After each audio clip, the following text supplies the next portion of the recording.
Imagine कीजिए तुम अपने बेडरूम में अकेले बैठे हो, फोन बजता है और एक अनजान वीडियो कॉल। तुम फोन उठाते हो और सामने एक पुलिस ऑफिसर है जो तुम्हारी हर एक मूव को देख रहा है। और पुलिस ऑफिसर कहता है फोन कॉल या कैमरा बंद मत करना, वरना अगले 10 मिनट में पुलिस आपके घर का दरवाजा तोड़ देगी। और तुम डर जाते हो। तुम अपने ही घर पर अपने ही बेड पर एक डिजिटल कैदी बन चुके हो और तुम्हारा बैंक बैलेंस 0 होने वाला है। और सबसे डरावनी बात क्या है आपको पता है? जिसे आप पुलिस समझ रहे हैं वो शायद बॉर्डर के उस पार बैठा एक हंटर है जो आपके डर का फायदा उठाकर आपको ठगने की कोशिश कर रहा है। लेकिन फिक्र मत कीजिए, आपके साथ ऐसा नहीं होगा। अगर आप डिजिटल फ्रॉड से सावधानी बरतोगे और इस वीडियो को पूरा देखोगे तो। लेकिन आज इंडिया में डिजिटल फ्रॉड इतना बढ़ गया है कि एनसीआर पे रिपोर्ट के मुताबिक इंडिया में हर महीने 2 लाख से ज्यादा डिजिटल फ्रॉड के मामले सामने आए हैं, जिसमें से डिजिटल अरेस्ट, जिसमें फेक पुलिस ऑफिसर आपको धमकी देता है और तुम डर जाते हो। और इसी डर की वजह से कानपुर के एक बिजनेसमैन ने 7 दिन तक खुद को घर में कैद रखा और 15 करोड़ गवा दिए। दरअसल मामला यह है कि उत्तर प्रदेश के खिदवई नगर कानपुर के रहने वाले राजेश कुमार शुक्ला, जो कि एक कॉर्पोरेट बैंक में कैश कलेक्शन का काम करते थे,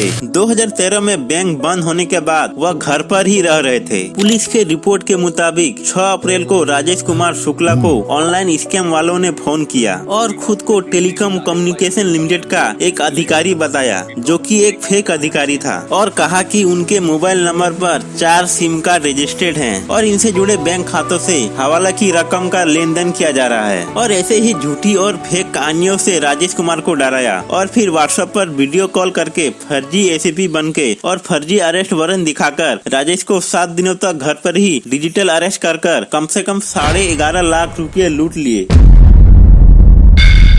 तो लगातार साइबर फ्रॉड की घटनाओं को decode. Digital arrest scam Bharat का नया साइबर खतरा।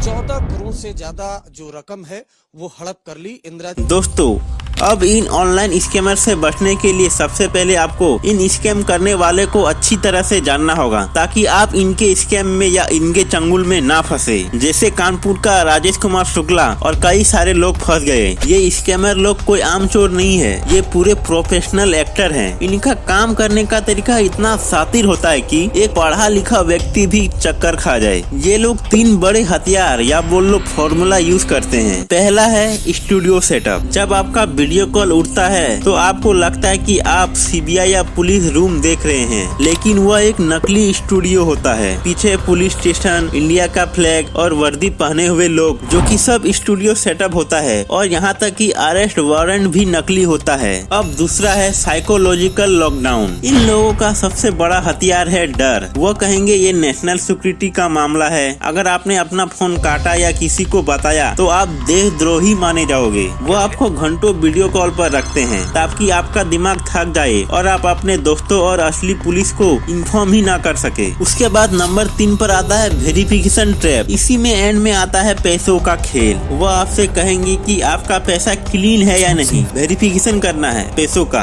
आप अपना सारा बैंक बैलेंस इस सरकारी अकाउंट में भेज दीजिए। वेरिफिकेशन के बाद 30 मिनट के बाद पैसा वापस आ जाएगा। लेकिन याद रखिए, जैसे ही आपने सेंड बटन दबाया वो पैसा हमेशा के लिए गायब हो जाएगा। पुलिस या सीबीआई कभी भी किसी से सीक्रेट वेरिफिकेशन के लिए किसी से पैसे नहीं मांगती। इसीलिए मैं बोलता हूँ be care and care your money. अब सबसे जरूरी सवाल, क्या भारत का कानून डिजिटल अरेस्ट की इजाजत देता है? जवाब साफ है, नहीं। सुप्रीम कोर्ट और सरकार की गाइडलाइन एकदम साफ है, ध्यान से सुनिए। Number 1, Indian penal code IPC या नए न्याय संहिता में डिजिटल अरेस्ट जैसा कोई शब्द ही नहीं है। यह सिर्फ स्कैमर लोगों का बनाया हुआ एक नाम है। नंबर 2, अगर पुलिस को किसी को अरेस्ट करना है तो उन्हें फिजिकली आपके घर आना होगा। उनके पास एक असली आईडी कार्ड और अरेस्ट वारंट होना चाहिए, जिस पर आपके परिवार या आपके पड़ोसी के सिग्नेचर होते हैं। वीडियो कॉल पर अरेस्ट मेमो दिखाना कानूनन अपराध है। नंबर 3, आरबीआई और होम मिनिस्टर ने साफ कहा है कि कोई भी सरकारी एजेंसी, चाहे वो सीबीआई हो या इनकम टैक्स, कभी भी आपसे सिक्योरिटी डिपॉजिट नहीं मांगेगी। अगर कोई पैसे मांग रहा है तो समझ जाइए कि वो वर्दी के पीछे एक स्कैमर या चोर है। लेकिन भगवान ना करे कि आपको कोई स्कैमर का कॉल आ गया तो क्या करे? आपने